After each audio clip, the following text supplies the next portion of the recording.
En la Federación de Servicios a la Ciudadanía de Comisiones Obreras iniciamos una serie de entrevistas dentro del proyecto Artículo 7, con el que pretendemos explicar mejor a la sociedad el papel del sindicalismo, reconocido en este artículo de la Constitución española, que dice que los sindicatos contribuyen a la defensa y promoción de los intereses económicos y sociales que les son propios.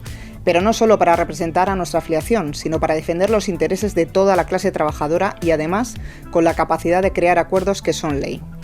Ante realidades y problemas complejos, la sociedad necesita respuestas sólidas y estructuradas, y Comisiones Obreras puede aportar propuestas y soluciones dentro de nuestro papel constitucional.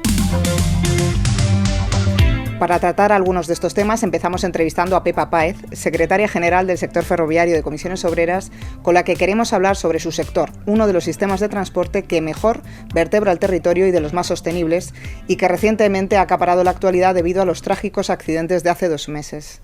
El de Adamuz ocurrió el 18 de enero y que costó la vida a 46 personas, y el de Gelida 2 días después con otro fallecido más. Pepa, ¿cómo viviste estos trágicos sucesos como secretaria general del sector ferroviario de Comisiones Obreras?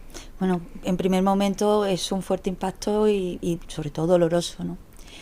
Ya no solo como secretaria general, como ferroviaria, pues en principio sientes una profunda tristeza porque te pones en el papel de las víctimas y de sus familias y además como responsable del sector pues tienes una gran preocupación por el conjunto del sistema, ¿no? Cómo está el conjunto del sistema.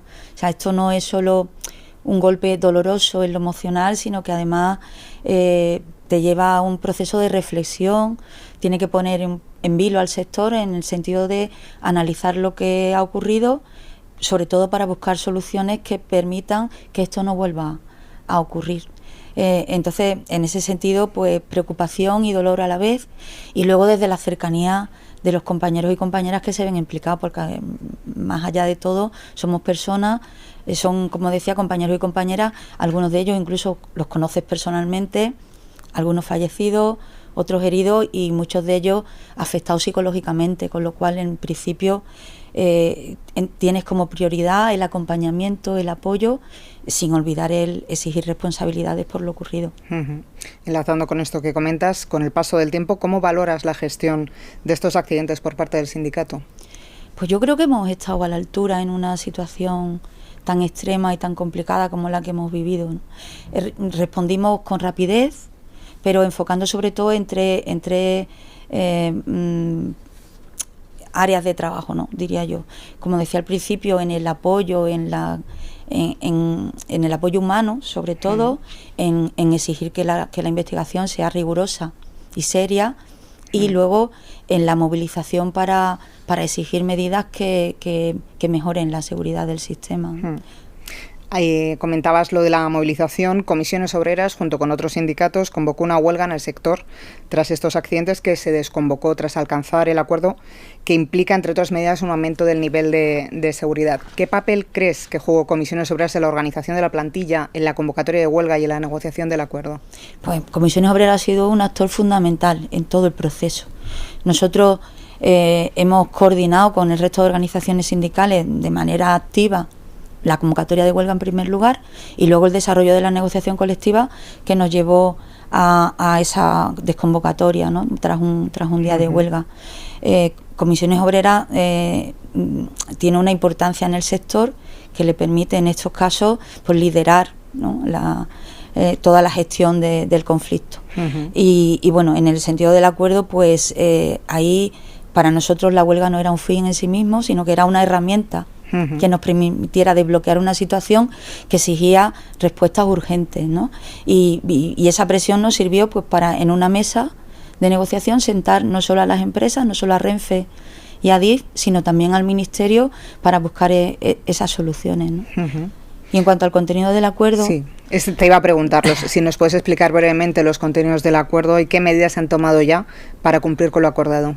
Bueno, pues el acuerdo contiene importantes medidas de mejora, sobre todo enfocadas a reforzar esa seguridad del sistema, ¿no? Y yo las dividiría en 3 bloques fundamentales o en 3 pilares fundamentales. Por un lado, ese refuerzo de la seguridad, de la mejora de la seguridad.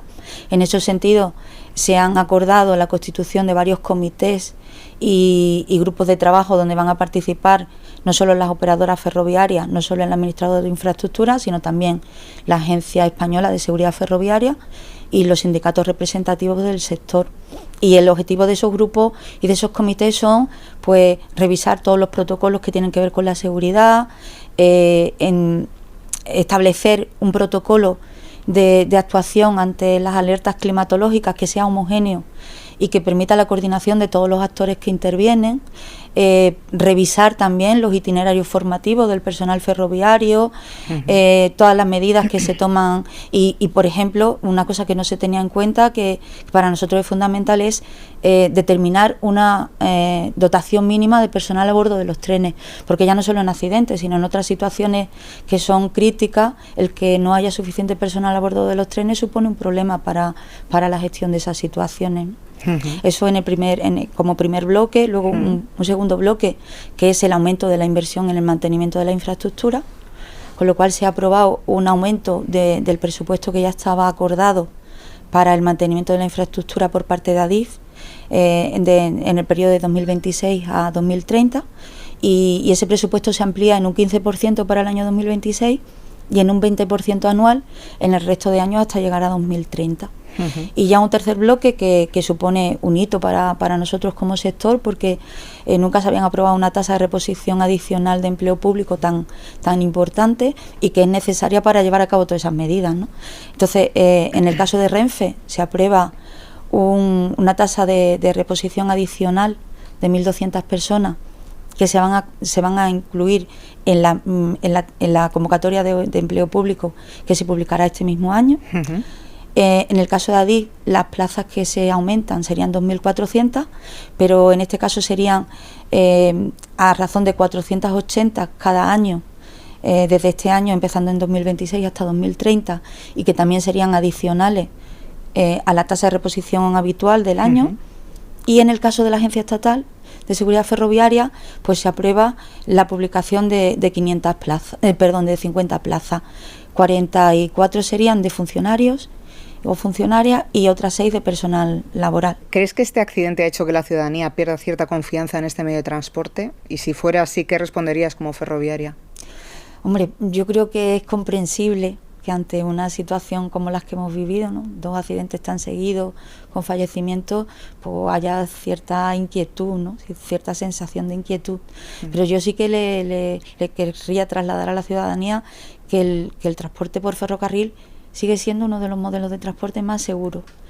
Y como ferroviaria, indicarle que cuando pasa una cosa de esta, el sistema utiliza medidas para mejorar.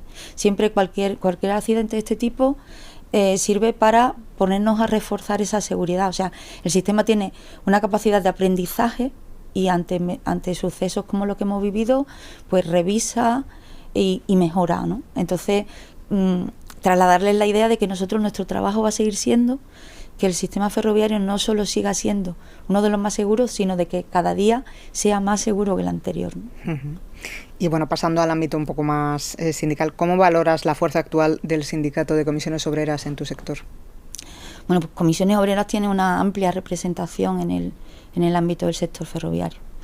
Y no solo que somos representativos, sino que además tenemos una fuerte interlocución tanto con las empresas como con las administraciones que tienen que ver con nuestro sector.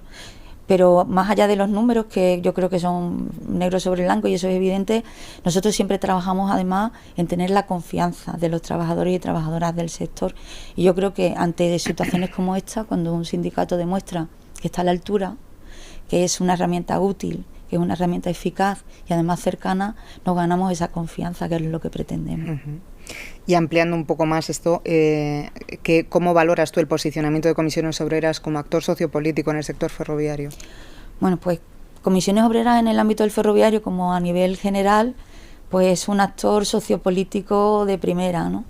Nosotros trabajamos para defender un modelo de ferrocarril público, seguro y al servicio de la ciudadanía, además poniendo siempre el foco en ese ferrocarril convencional, ese que usa a diario las personas para trabajar, para estudiar, para hacer sus gestiones diarias, ¿no? Eso que nosotros hemos venido en llamar el tren de la clase trabajadora, ¿no? La cercanía, los trenes de media distancia, pero no solo eso, también el metro, el tranvía, ¿no? Entonces nosotros no solo defendemos condiciones laborales, defendemos el ferrocarril como una herramienta de vertebración territorial y de cohesión social. Y para eso pues tenemos que estar en el debate de lo público, tenemos que estar influyendo en que las políticas de transporte respondan a ese modelo que nosotros defendemos y en exigir inversiones que permitan que el sistema sea seguro, tenga toda la calidad y además tenga empleo digno, ¿no? Nosotros, ese es nuestro trabajo y esa es nuestra función en la sociedad. Muy bien, pues muchas gracias, Pepa. Muchas gracias. Hasta aquí esta primera entrevista de Artículo 7. Volvemos pronto para seguir explicando qué hace el sindicato dentro de nuestro papel constitucional. Seguimos.